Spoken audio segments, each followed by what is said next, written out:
Okay, I think we can start. Everybody is now joined, I think, who is going to join. So good afternoon, everybody. Thanks for joining this IMechE webinar presentation on battery energy storage. First of all, I'd like to just give an introduction to our presenters. Blanboz Smart Renewables. So a short introduction is that Blanboz delivers cutting-edge battery energy storage solution advisory solutions, blending technical expertise with innovative engineering and commercial elements to maximize performance and client returns, with over 20 gigawatt hours of battery energy storage projects deployed worldwide. Blanboz transforms energy storage into a powerhouse of efficiency and profitability. Andreas Blanco is the founder of Blanboz, a successful startup. Like I said, major consultancy for working with major consultancy firms, developers and transmission operators, working globally with technical advice and engineering services in project feasibility, feed, development, construction, commissioning, operation, and maintenance of solar and battery energy storage. Harry Thomson is the Blanboz project consultant with over a year of experience in the renewable energy sector, specializing in battery energy storage projects. He is an associate member of the Institute of Mechanical Engineers in the UK and is currently working towards obtaining his chartered status. Harry has developed a keen interest in energy storage through his honours project on future electrical grids, and since then he has worked as both a battery energy storage engineer and assistant project manager, evaluating over 3.8 gigawatt hours of battery energy storage tenders to help clients make informed technical and commercial decisions. Additionally, he has expertise with DCO hybrid battery energy storage and solar PV projects. So without further ado, I'd like to hand over to Andreas and Harry for their presentation in this webinar. Thanks, Andreas and Harry. Over to you. Thank you very much, Jonathan, for the introduction, and thank you everyone that have joined us today. So yeah, today we're gonna have a brief talk of the overview of the battery energy storage systems, and Jonathan mentioned, and Andres Blanco, Managing Director of Blanboz, and with me I have my dear colleague Harry Thomson, BESS Project Consultant. So we are gonna be talking about the intro to BESS technologies, technical parameters. Harry is going to be taking you through the BESS designs, an overview of quality and assurances and investment costs, a bit of the commercial key elements, and I'm going to be discussing the current market and a bit of future of BESS. Then we're going to be wrapping up the session, and we're going to have a dedicated time for questions and answers. So please, guys, use the Q&A option from Zoom if you want to pop your questions. So please sit back, relax, and enjoy it.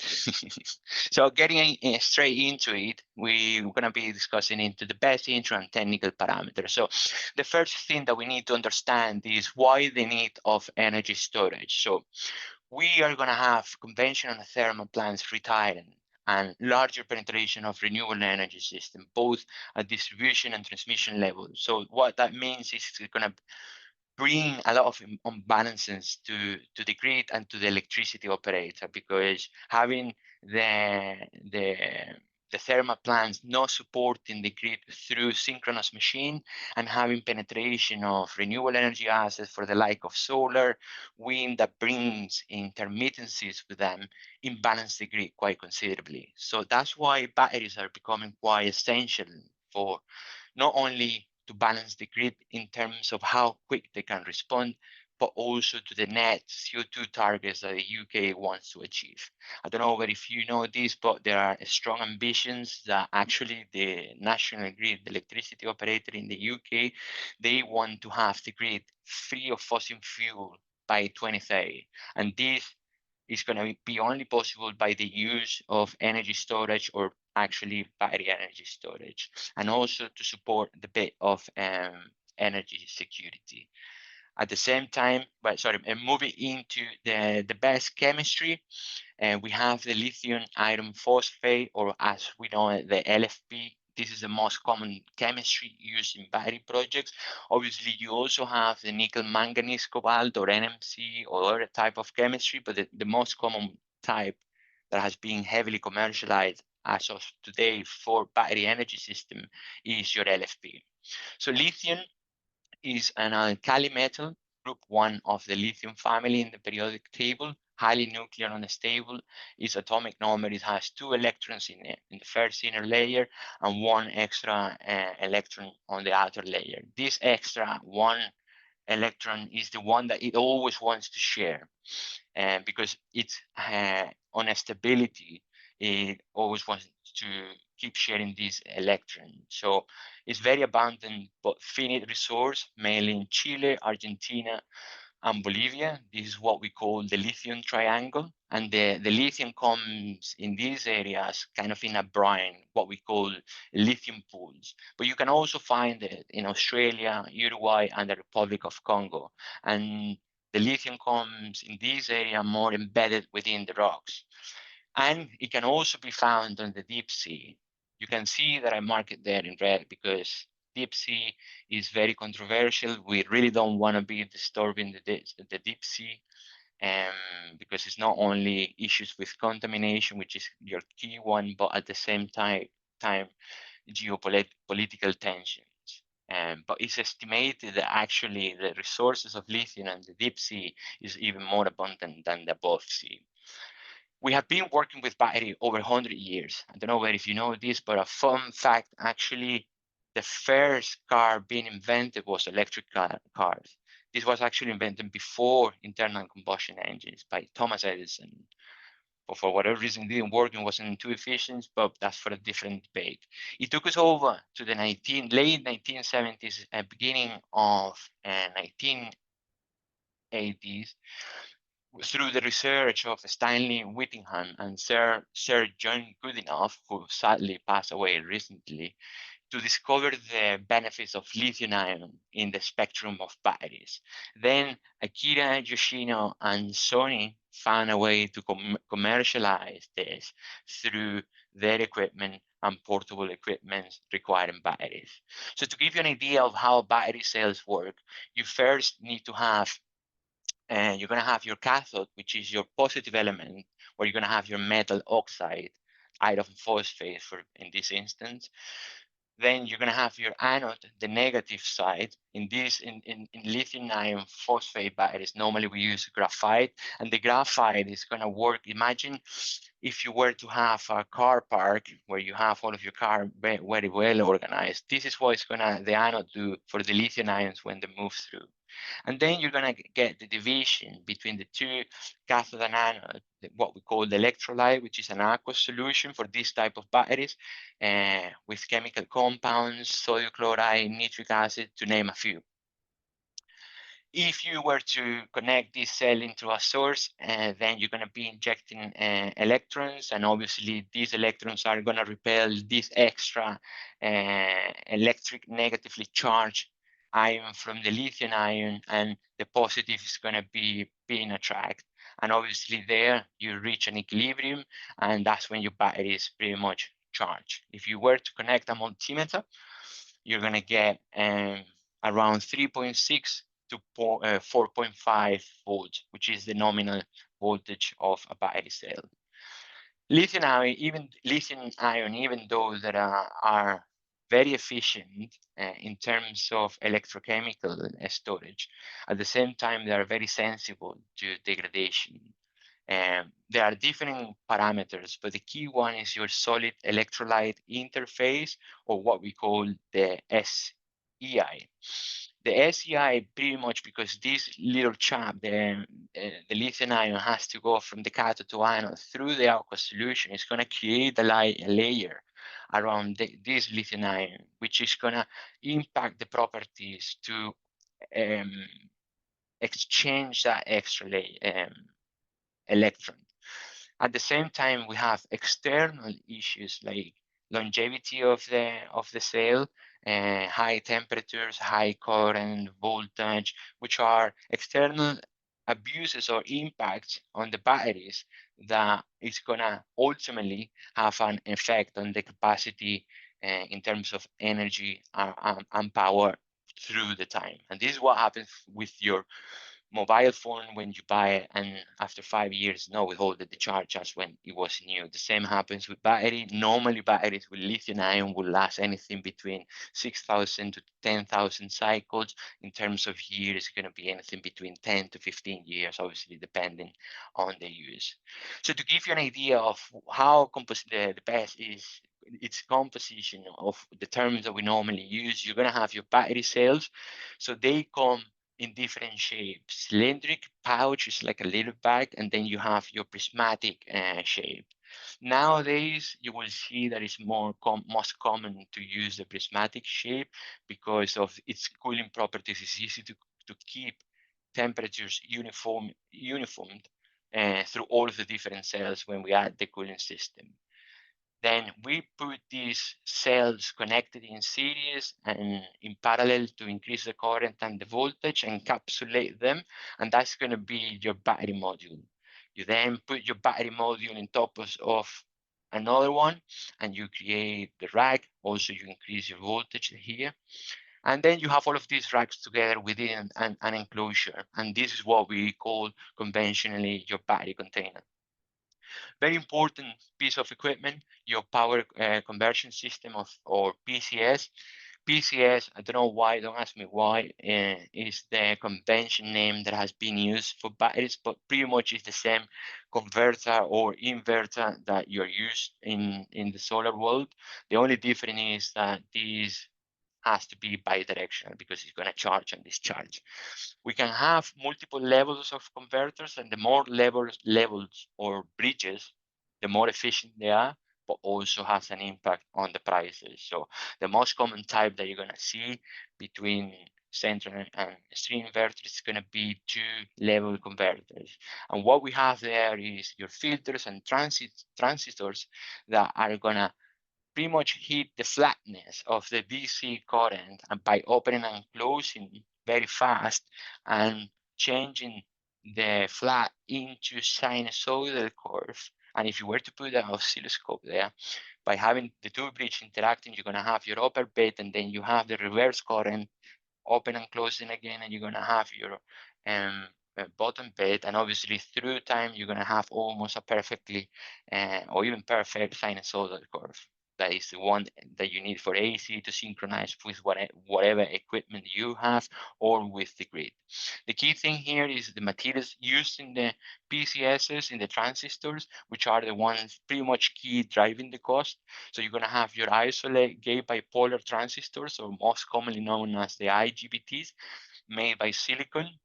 The only challenge that we have with these materials is the heat dissipation, and that's where you tend to see chunky units and to have a space, and also force cooling to have a space for this heat exchange. The technology is moving to the silicon carbide metal oxide semiconductor field effects transistors, or easier just to say MOSFETs. However, it's not heavily commercialized and the costs are still a bit high. The two things that I really want you to get away from the PCS point is that you're going to have two types in terms of functionality. You're going to have your grid following, which pretty much requires the grid to sense the voltage and the frequencies to operate. If there is a blackout or whatever happens, your PCS is going to shut down. And then you're going to have your grid forming. The grid forming is the key pretty much. And I want to use the word magical because it's very important, and it's going to be what is going to change pretty much history for any renewable energy asset and batteries. Why? Because if you remember that I mentioned that the thermal plants are going to be retiring, they have moving parts, synchronous machines that their provisions to support the grid is not going to be there. Now we can do that with the grid forming. The grid forming, basically, it can create its own voltage reference and frequency. That means that it doesn't require the grid and can support the grid reference point to other equipment connecting there, whether if it's a microgrid or even to support the grid when there are blackout events. You may have heard the issue that happened in Spain, Portugal. I still don't know what was the actual issue, but my first gut feeling was that there was a lack of inertia, because this is very common. To control inertia is very difficult, and inertia pretty much comes from synchronous machinery. So the beauty of having the grid forming now is that we can control that by supplying inertia from this grid forming equipment. You may hear out there virtual or synthetic inertia or virtual synchronous machine, and I know that many electrical engineers don't like that term, but anyways, the key point is that you're going to have your grid following, grid forming. Actually, in the UK, grid forming has been accepted by the grid code. I think that was last year. So I'm sure that in the near future, all of the projects are going to be mandatory to have grid forming capabilities.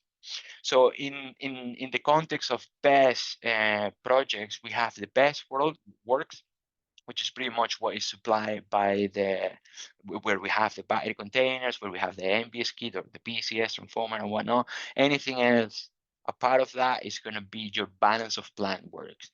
Is a contractor that's going to do the civil, connect everything together, to then the grid works, which is the electricity operator, the distribution system operator that is going to interconnect everything. So fire and explosion issues. This is very controversial topic, and I just want to check what is your, let's say, view on a question or a questionnaire that I have here for you to select. So please feel free to select what you think are how many incidents that led to fire happened in 2024 in around 100 gigawatt hour worth of BESS projects. So it's ramping up. I'll give you another few seconds. Oh, it's muy fast.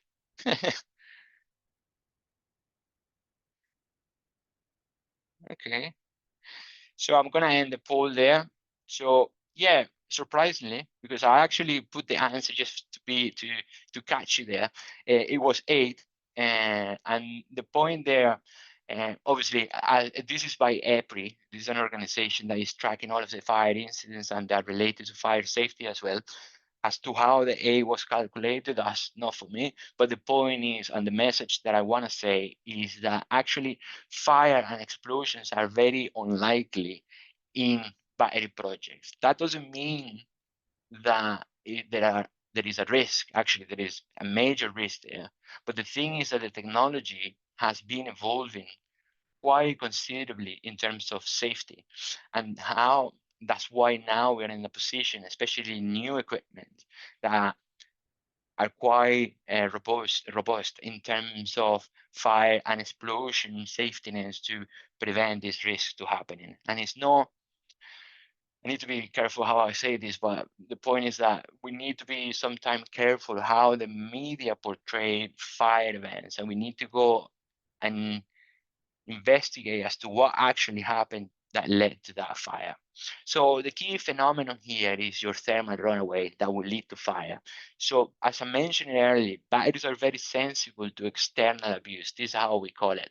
It can be in a form of electrical by overcharging or undercurrent, over voltage, under voltage. Mechanical vibrations are very critical to batteries, and thermal as well, whether if you are operating your system in very high temperatures or very low temperatures as well.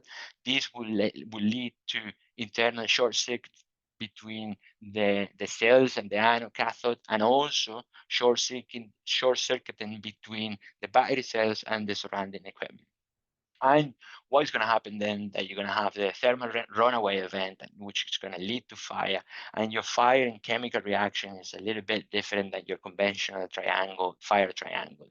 Why? Because you have an exothermic reaction. And that exothermic reaction, what it means, it creates its own heat. It fits its own heat, which is a fundamental issue for firefighters when they need to put the fire off in battery projects, because literally almost nothing, I'm not a fire expert, but almost nothing will put the fire away apart of discharging the battery. So the thermal runaway is going to there are going to be different stages that you're going to run the thermal runaway. So the first one is you have that SAE decomposes in an exothermic reaction, and this can occur at 90 degrees with temperature increase of 0.001670 degrees Celsius per second. And you're going to see how the temperature start increasing quite fast. Then an exothermic reaction between the intercalated lithium ions and the electrolyte starts, and this can occur at 130 degrees with temperatures increase of 0.40 Celsius per second. And finally, you're going to have an exothermic reaction between the positive material and the electrolyte takes place. So pretty much here, your cathode start short circuiting between the electrolytes, and also it's going to start short circuiting between the anodes as well. So it's a total chaos here. And this can occur in temperatures above 200 degrees, and with a temperature increase of anything between 1.7 to 17 degrees Celsius per second. As you can see, the temperature of the fire is going to increase very rapidly, and that's why you tend to see the chemical fires, or particularly those in batteries, are quite aggressive. So here I just want to give you an indication in terms of timing, because when something is being picked up as to when the fire happens, you don't have much time. So in this particular event, something was picked up at the 3rd minute, and you see there from 3rd minute to 13 minutes. That 13 minutes is very vital, because that's when your battery cells are going to start off-gassing. These battery cells are the ones entering in a thermal runaway, are going to start off-gassing or venting. Pretty much what that means is combustible gases are being generated and released to the within the battery container. From the off-gassing to fire, actually you don't have much. It's around 10 to 13 minutes. That's why we need to rely on sensors to have, first of all, to alert us and to have some precautions of how we can minimize, hopefully, the fire, that it doesn't happen, or to reduce the risk, and also to alert us to trigger the emergency response plan. Explosion, very important. Sometimes it's forgotten around the issues with fire, and it's only fire the one that takes all of the attention.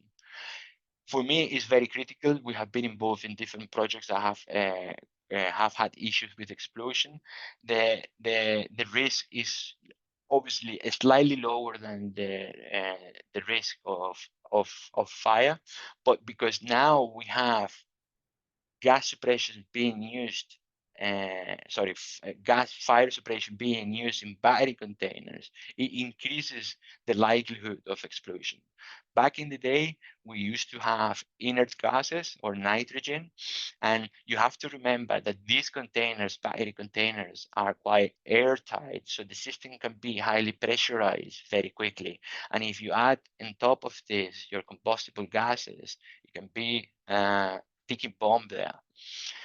And nowadays, you will see more often the compressed aerosol, which is a mix of gas and potassium salts to reduce the concentration of oxygen within the combustible gases.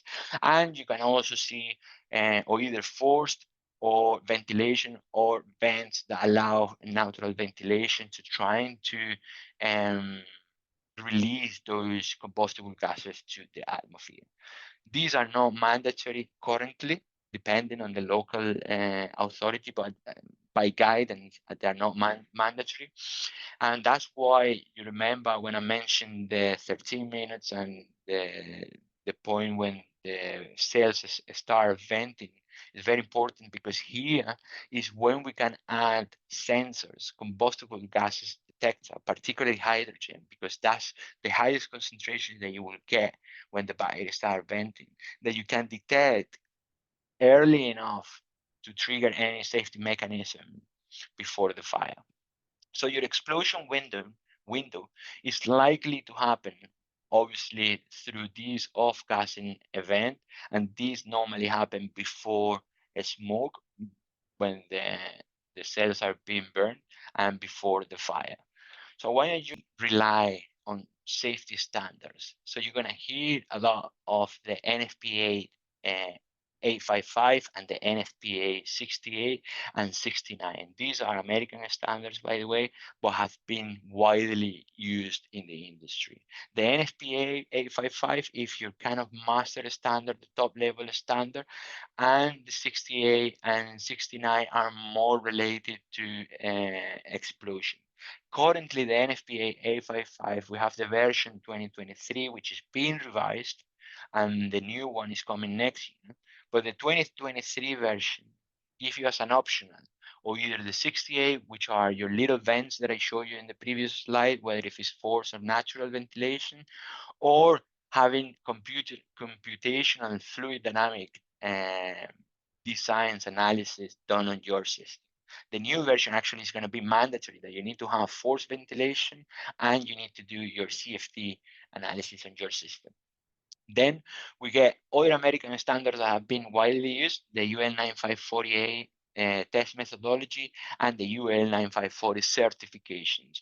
These tests, what it does is to trying to see the thermal runaway between the different components in a battery system. You start by burning the cell. If the fire propagates, you go to the module, so on the racks, and then finally your container. Also important, UL 1973, these are certifications and tests done at battery cell level. Then you have your UN 38.3, which are safety tests done to the batteries to being able to be transported either by sea, air, or land. So now let's move to Harry, who is gonna delve deeper on the BESS design, quality and assurance, and commercial points. Thanks, Andres. Yeah, I'm going to get straight into the design and talk about the products that are available at the moment. So to begin with, typically we're seeing that batteries are being shipped in transportable containers, which house the cells, modules, and racks, as well as the ancillary systems, such as the cooling systems, power electronics, and the battery monitoring systems. At the moment, we're seeing two solutions offered. This is a DC block partnered with a central ECS, and an AC block partnered with string inverters. As you can see here with the DC block, with depending on the project configuration, 1 to 4 containers connected to that central ECS. Then we have the AC block. The output of this block still within the container is AC, so it's ready to go and be compatible with the grid. It still needs an MVPS or an MV transformer to connect to the correct grid connection voltages, but it means that inverters are housed inside the block. We're seeing an interesting trend where more than ever before, there's more AC blocks available in the market and from more suppliers.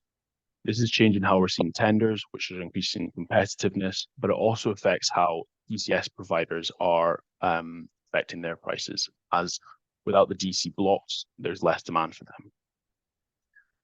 I'm now going to speak about separation distances that we see on battery projects.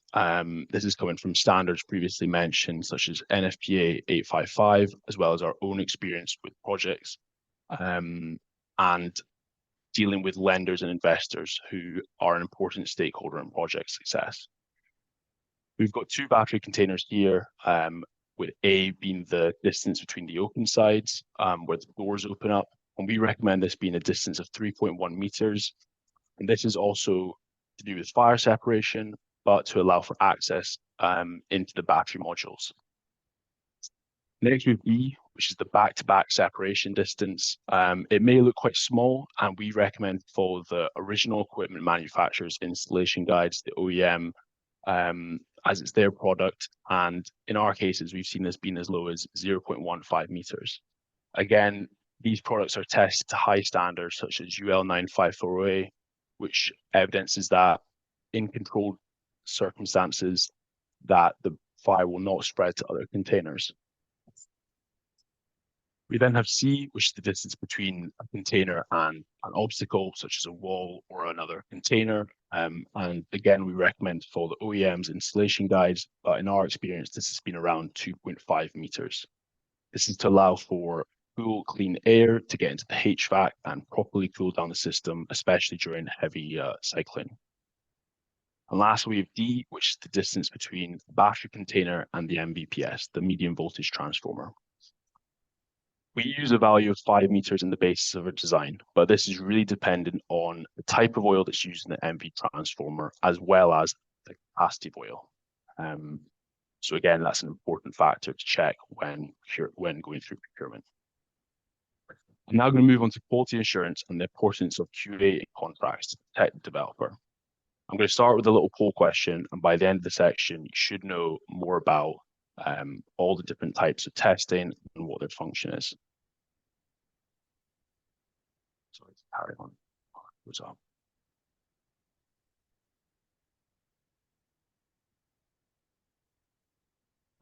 So to begin with, we have factory acceptance tests. These are conducted at the manufacturer's site and is the first line to detect manufacturing defects in products. This is used to verify that the performance of the battery components, as well as the ancillary systems, such as the cooling systems, operate as expected. And this is before the equipment gets to site. A portion of these will typically be reviewed by the employer or the employer's representative. Next, we have the delivery acceptance tests. These are, depending on the Incoterms, which I'll come on to later, are a test to check that transportation did not cause further defects or any issues. We like to push in contracts for environmental monitoring, and this is because lithium ion is particularly sensitive to extreme vibration as well as temperature and humidity extremes. Once it gets to site, you can check the limits have been breached, and in these cases, you can flag containers that may have performance issues down the line, or in extreme cases, it can lead to replacement or rejection of equipment. Once the equipment has been installed at site, comprehensive commissioning tests are conducted.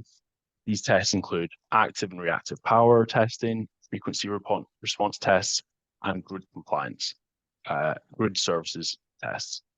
This is to evidence that the project is compliant with the grid code, the grid connection agreement, and as well as that it can deliver the services it was procured to do.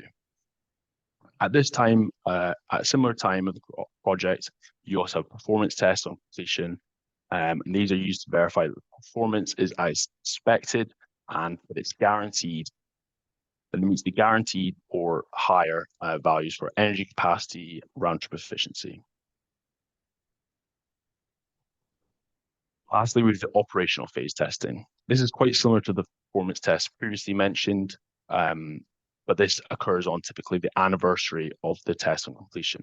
Again, you'll be measuring the energy capacity, round-trip efficiency, but also the availability of the BESS project in the previous year. This is important as it gives insight into the degradation of the battery, and it also can allow you to optimize maintenance to prevent unexpected failures down the line. Now we move on to the investment costs for a grid scale BESS.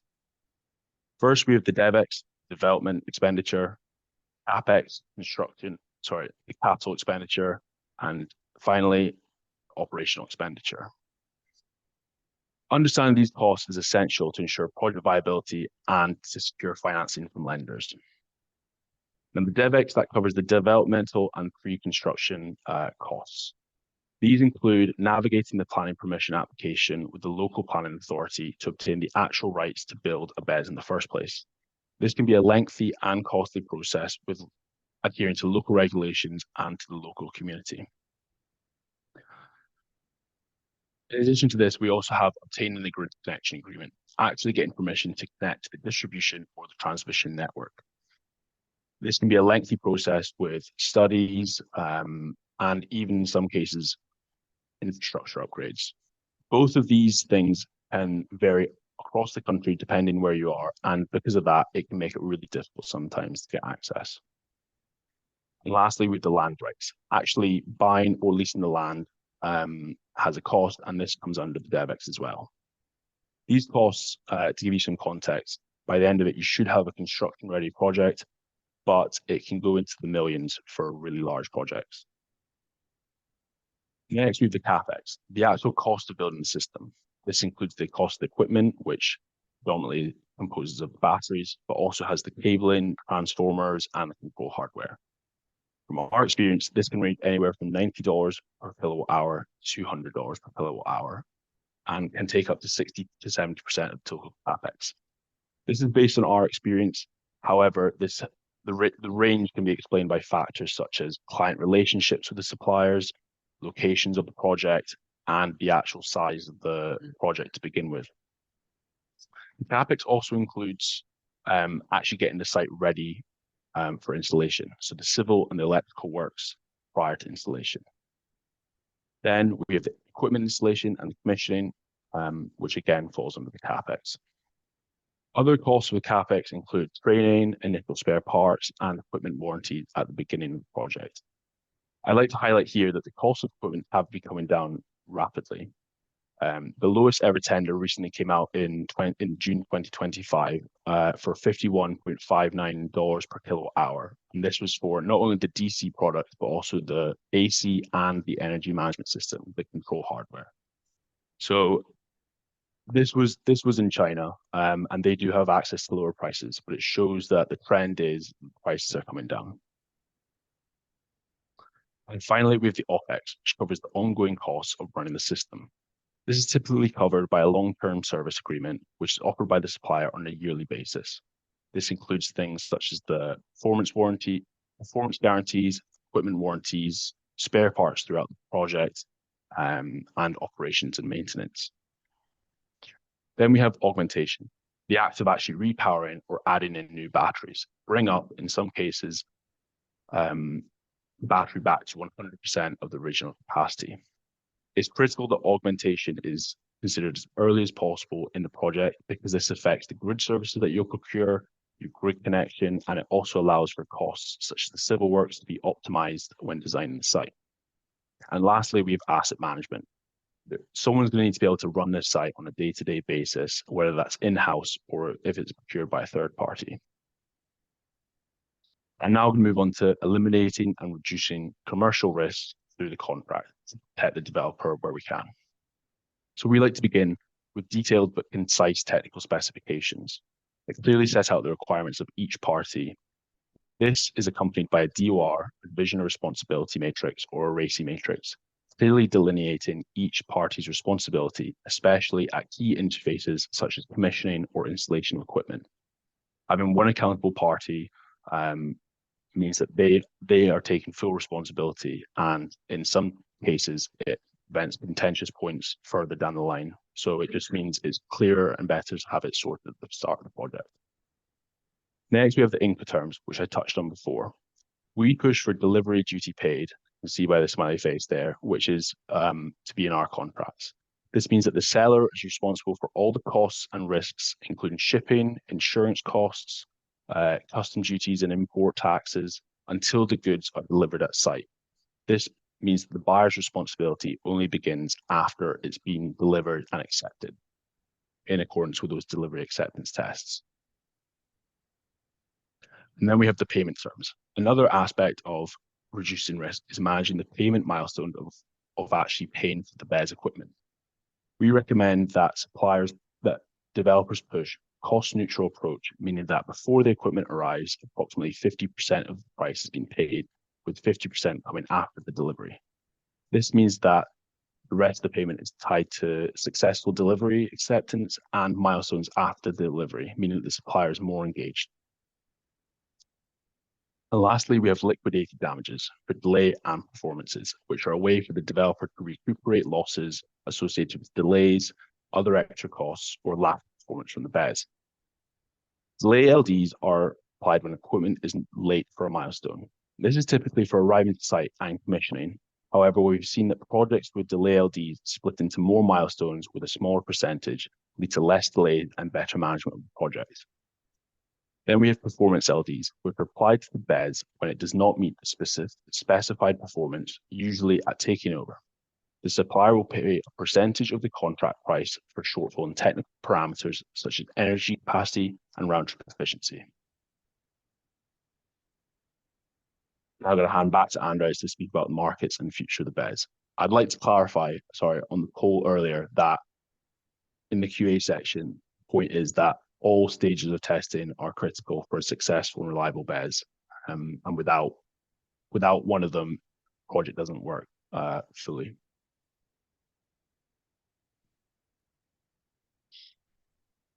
Thank you, Harry. Yes, so let's move to market what we think the future of BESS can be. So in the UK, we have some service available, what we call the stack up revenue model. So starting with the capacity market. The capacity market is a power availability market or service in which your plant has to deliver that power in the case that you're being cold. This normally happens when there is a total failure on the grid or a total blackout. Then the government through national grid can request power through to those projects that were awarded contract. This works as in an auction basis. So you have the T-1 and the T-4, and you get awarded a clearing price. Like for example, this year it was £60 per kilowatt per year, with a derating factor of almost 21% for those 2 hours. The T-4, what it means is that you have to deliver your project 4 years after you're being awarded contract. The capacity market is the only services within the stack-up model that you can forecast your revenues, because obviously as long as you can deliver it, you have a fixed contract term for 15 years. We also have the ancillary services, or those called frequency response services. In the UK, we have dynamic containment, dynamic regulation, and dynamic moderation. DC is a post-fault service. DR and DM are pre-fault services, ultra fast. However, the volume of the revenues within this service have been reduced quite considerably. Equally, triads used to be a big thing back in the past. Nowadays, not much. Basically, triads is that time on winter where the electricity operator set the use of the transmission and distribution charges at the highest peak of the electricity. So ideally, your battery wants to be there ready to dispatch when these electricity prices are being at the highest. Then you have your power purchase agreement or PPA, and the REGOs, which are incentives from the government. These actually have increased attraction from developers, especially those that want to have co-located solar PV or wind with PV.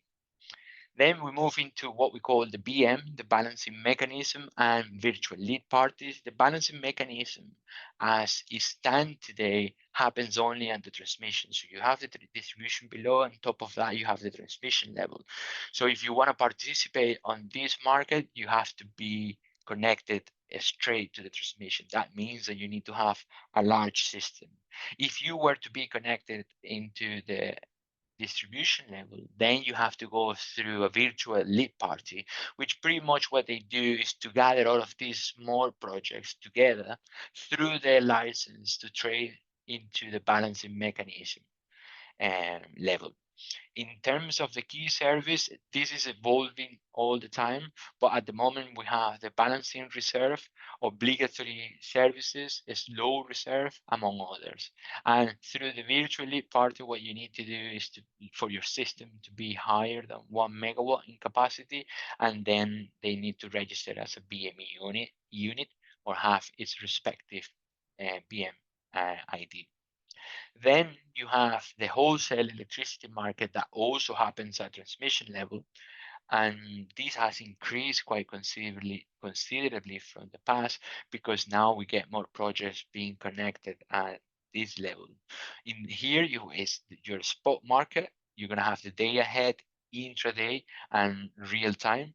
For that, you need an electricity trading strategy and a trading platform. To give you an idea of the volume in terms of revenue per service, back in 22, we had the biggest volume in revenues was from frequency response. And you can see almost minimal. You have some revenues from balancing mechanism, some from the wholesale trading, and a bit from capacity market. Then moving forward to 2024, you can see the frequency response has been reduced quite considerably, while the BAM revenues and the wholesale trading and also capacity market increase quite considerably. So how you do that? And you can do the whole trading of your asset yourself if you have the experience. Most commonly, At least our clients go through what we call operators or route to market providers, the RTM. Some of them like being called optimizers, but I don't like much that term, if I'm honest. But anyways, the point here that these guys, they are the responsible to bring their intelligence in terms of algorithms to follow the market, to make sure that your asset can penetrate those that market and therefore increase revenues for you. There are different agreements, but the type of agreements or trading strategies between the asset owner and the RTM, but the most common ones is your floor price and your tolling agreement. These are considered a bit low risk, one more than the other for the asset owner though. And the floor price, what it does is that you, as an asset owner, will agree a floor price for the revenues that the RTM has to target to hit. Anything above, you're going to share that revenue with the RTM. In some cases, very rare, anything below, the RTM will top that up. Or you have your tolling agreement, which is the most preferred for those risk adverse that or the lenders that you pretty much rent your batteries to the RTM and they will only pay you a flat tariff regardless of what happens to the market. So you're not exposed to the risk of market fluctuation. Or you may feel that you have enough intelligence, experience in the industry that you want to go full merchant and you may just request the services from the RTM under particular fees. To show you a bit, this is an example of the intraday in the spot market in July 30th this year. And this is just pretty much what happens in the stock market as well. You will technically buy electricity when it's cheap and charge your battery, for example, here at 2 in the morning at £58 per megawatt hour, and you then sell when the electricity prices are high or discharge your battery. And this happened at 6 in the afternoon, around £95 per megawatt hour. One very important phenomenon happening now, and this happens in any free electricity market where you have high penetration of renewable energy generators, is that you have negative prices. And this is becoming very attractive for battery investors. Why? Because negative prices, pretty much you're going to get paid for using that electricity. And obviously, this is a no-brainer for your stack-up model. Why the negative prices? Obviously, I don't want to get into too much, but pretty much is the fundamental of Adam Smith of the market with invisible hand controlling the whole situation. You're going to have an excess of generation from the solar, for example, all pumping electricity at the same time, and there is no high demand, and therefore your electricity price is going down quite considerably. So in the UK, we had around this back in 2023, a total of 2.4% of electricity value of the total electricity sold in the electricity market. So moving a bit into the future of BESS, we have technology and duration, which are the key critical points here. Chemistries, lithium ion, obviously is there, but other chemistries are being developed, some in more advanced stage than others. You have the sodium, solid batteries, which your electrolyte is not an aqueous solution if it's not actually solid. Then you have your redox flow batteries or vanadium batteries, which are really interesting batteries for those mechanical engineer minded. And then you have your zinc batteries. Unfortunately, and I'm sorry because I'm quite biased, lithium is going to be the king at least for this decade. Why? Because of the cost. It doesn't allow other batteries to commercialize quite easily.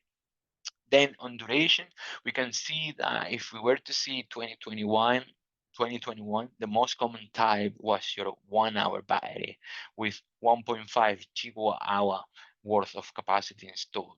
Then the 2 hours, it was around 1 gigawatt hour. But if we move to 2024, it ramped up a bit, almost 3 times, and we have 2.5 gigawatt hours installed last year, 2 hour system, and around 1.5 gigawatt hour only for the 1 hour system. And what is happening is that now we are seeing entering the market the 4 hour system, and next year is going to be predominantly 4 hour system. And lithium ion is also entering into the long duration energy storage, which definition we can debate in another forum. It can go 6, 7, even up to 9 hours. This is not like you can use 9 hours your lithium ion. It will depend on how you optimize utilization. But obviously, as the market is in the wholesale trading, it makes sense to have longer duration to attract more revenue to your projects. And here, I wanted to just to show you, it's a bit tapping into what Harry mentioned in terms of the cost and our experience and experience that we have seen out there in other projects.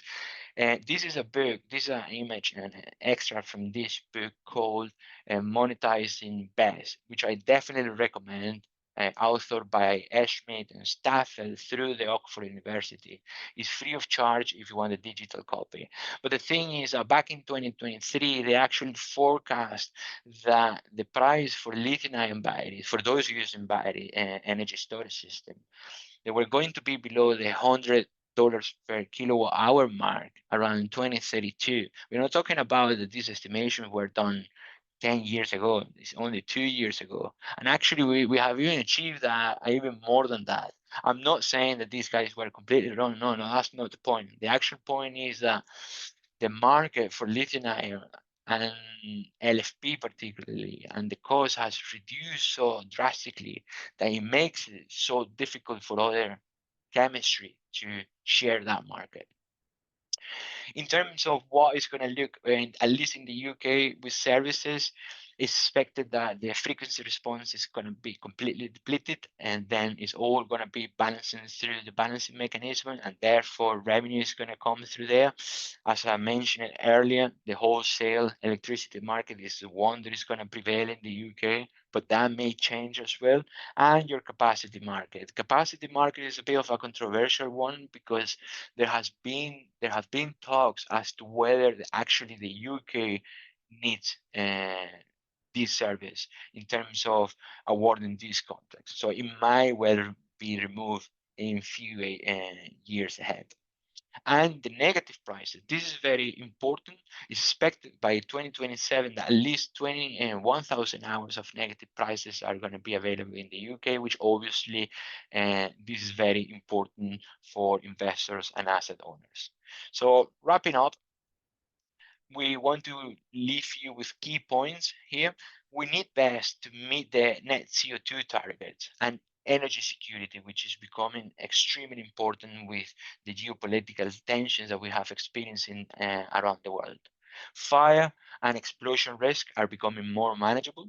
The battle between the AC and the C solutions continues strong, and it's going to be a very interesting battle. All stages of testing are crucial to a successful project. This is one for me. Lithium ion will be king, and believe me, and at least until 2030. But obviously, other chemistry will make their way. The wholesale electricity market will be the primary revenue source, whilst frequency services will be minimal. Thank you very much for your attention, and for those that got to here, thank you. And we can now move to the Q&A session.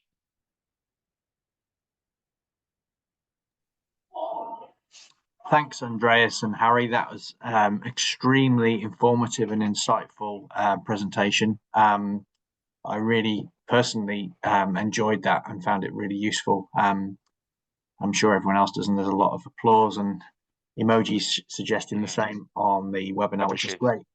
So quickly, we don't have too much longer, but what I'd like to do is try and fit in as many questions as we can, and they're starting to come in through the Q&A panel. So what I'll do is I'll just start on those straight away, and then whichever one of you want to answer it, then please just take the floor. So the first question is from Anonymous, but it's what is the life cycle of batteries and what are the environmental risks? Oh, Harry, you're on mute. So depending on, there's lots of factors that can affect the lifetime of the battery, and this includes the ambient conditions, the temperature that the battery's in, but the primary one is how how many cycles a day or a year is the battery operating.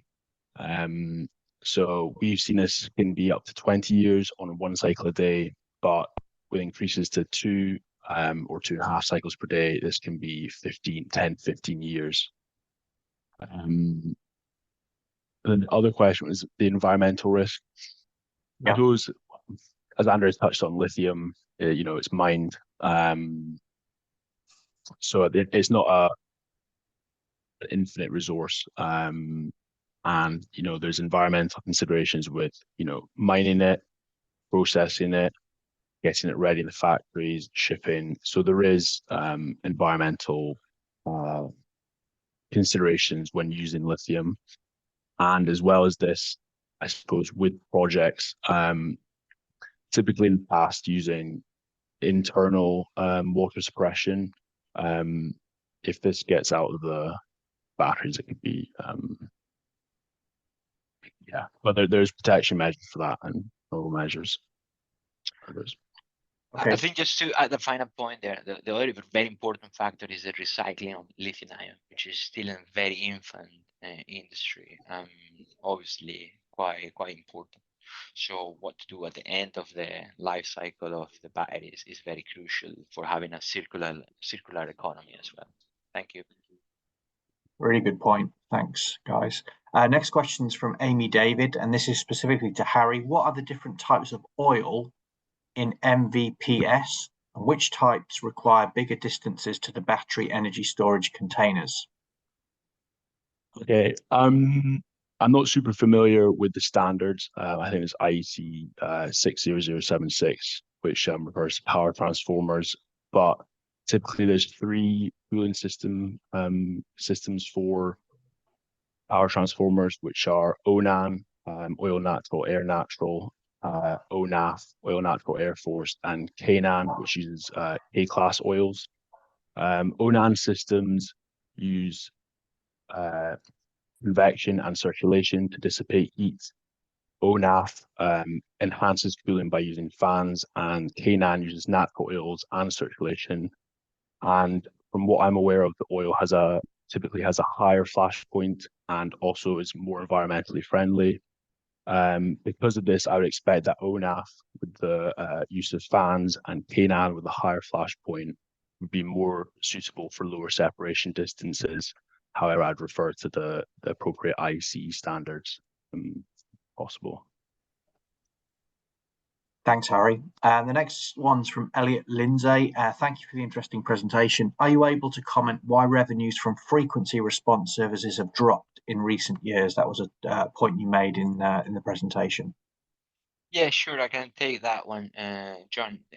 Yeah, so basically what is happening, because we have a free market, and this is also the tendency in any market outside the UK that also shares the free market principle. Because the grids, they are pretty much basing the services on those projects connecting to the grid. It reached a point that you have too many batteries oversaturated the market, and therefore there is not that need. At the same time, at least in the UK, there is a better understanding of the dynamic of how batteries can be used. And that's, for example, the case on the balancing mechanism, that you're having new services that you can say, well, look, I don't need to pay for these frequency response services, when actually I can manage those through the balancing mechanism angle. And at the same time, at least in the UK again, there is an enhanced way of control and monitoring and managing the grid, where you have more distributed energy resources that you can actually balance that a bit. So all of this put together is what happens on the frequency that you see that they reduce. And the same is happening in Germany. The same will happen when Spain opened their market, and so on. Thank you. Thanks, Andreas. Next question is from Michael Crowley. What is the round trip efficiency of a lithium ion cell? I think is what he's asking. Yeah, that's a free consultancy services now. No, just kidding.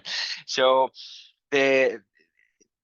we like pushing the suppliers, and I hope we don't have any battery supplier here, so we don't want to reveal all of our secrets. But technically speaking, depends on your project and your configuration. But the most standard one, you can start from 87% round trip efficiency at the point of connection, regardless if medium voltage or HP, including the auxiliary loads, and then you can reduce that or remove the point of reference to where the actual battery is interconnected.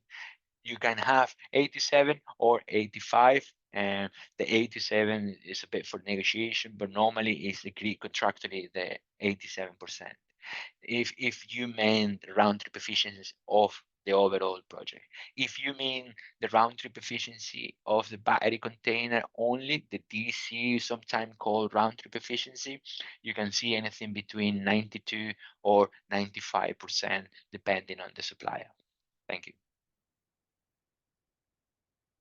Thanks, Andreas. Thanks for that. Next one is, with net zero expected by 2030 and the contract's been awarded on a 4-year install target, are we at the pinnacle of the battery energy storage market, and the market is expected to slow in the next couple of years, question mark? I'll take that one.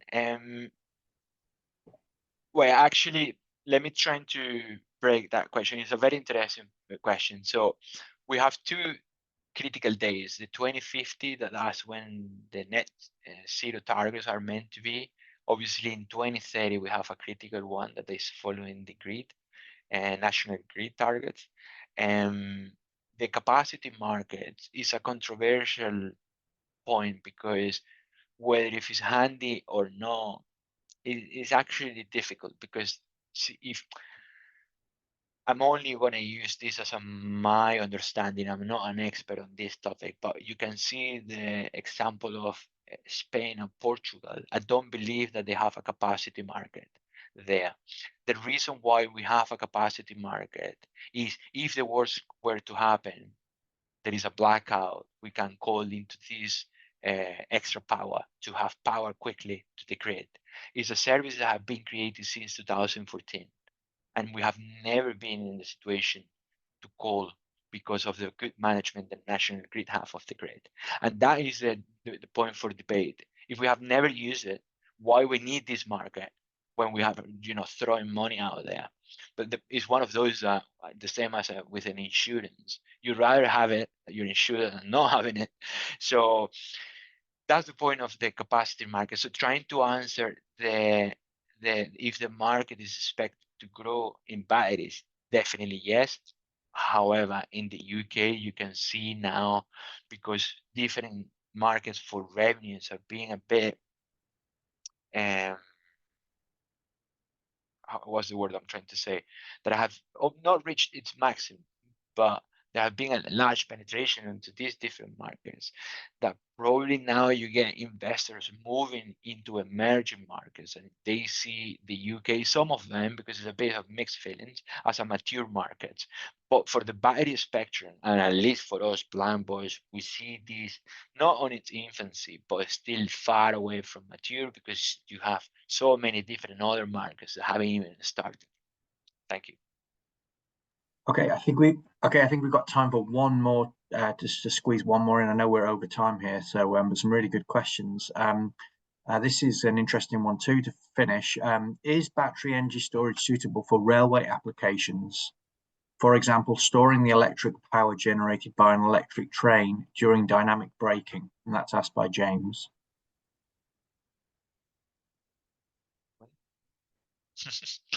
Yeah, very interesting, and definitely